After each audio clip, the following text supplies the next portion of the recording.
हमारी कहानी शुरू होती है मिस्टर फूजियान से, साउथ सिटी का सबसे अमीर सबसे पावरफुल सीईओ, पर उसकी किस्मत में लिखी थी मौत। वो अपने धोखेबाज दुश्मनों के बीच फंसा हुआ था।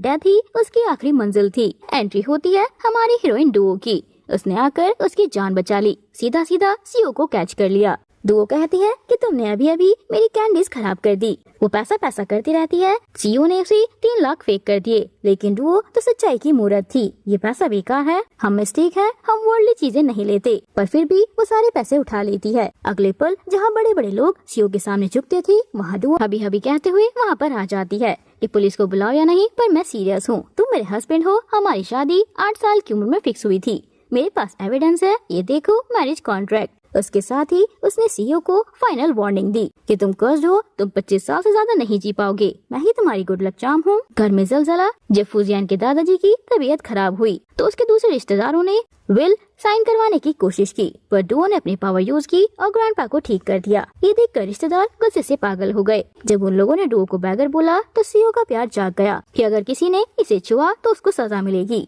शादी हो गई, पर फर्स्ट नाइट पर सीईओ अपने कर्ज से डरता था और उसके पास जाने से मना करता था। फिर आया अल्टीमेट चैलेंज। सीईओ ने बोला, अगर तुम्हारी बात सच हुई और आज रात मिडनाइट से पहले मेरे ऊपर कोई डिजास्टर नहीं आया तो डाइवोर्स, तुम इस फैमिली से निकल जाओगी। डुओ कहती है कि डील, पर अगर मैं जीत गई तो मुझे 20 मिलियन चाहिए।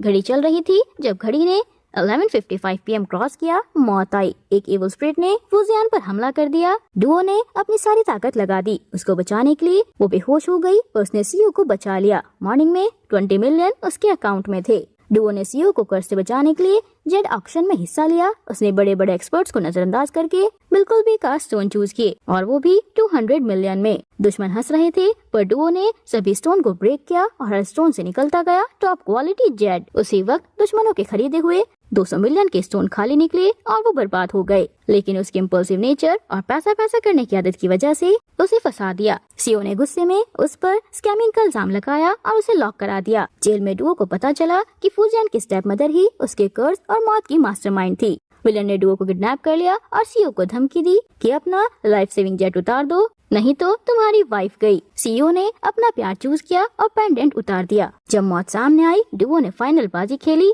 उसने अपनी पूरी लाइफ फोर्स सीईओ को दे दी ताकि उसका कर्ज हमेशा के लिए खत्म हो जाए। तभी डुओ की पावरफुल मास्टर आई। मास्टर ने डुओ को जिंदा कर दिया और उसके कर्ज को हमेशा के लिए मिटा दिया। फूजियान कहता है कि मैं तुम्हारा एहसानमंद हूँ, तुमने हमेशा मेरी केयर की। अब बताओ, मनी मनी मनी के अलावा और तुम्हें क्या चाहिए?